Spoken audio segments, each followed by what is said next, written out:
சுகமே சொல்க. இன்றைய தேதியில் வளர்பிறை சஷ்டி, முருகனுக்குரிய இந்த வளர்பிறை சஷ்டியில் முருகனை வழிபட்டு முருகனுக்காக விரதம் இருக்கிறது இதெல்லாமே பண்ணலாம். விரதம் இருக்குன்றப்போ உங்களால் விரதம் இருக்க முடிஞ்சால் மட்டும் விரதம் இருங்க. விரதம்ங்கிறது வந்து ஆப்ஷனல் தான்.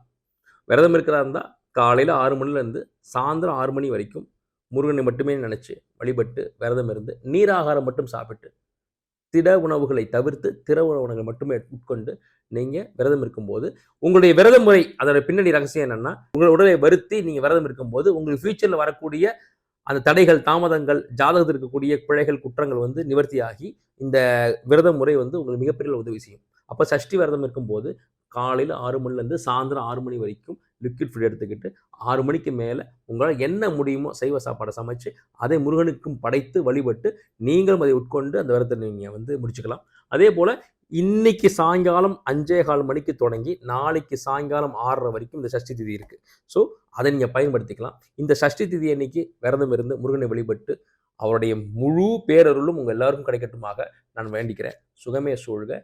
இனிய சஷ்டி திதி வாழ்த்துக்கள்.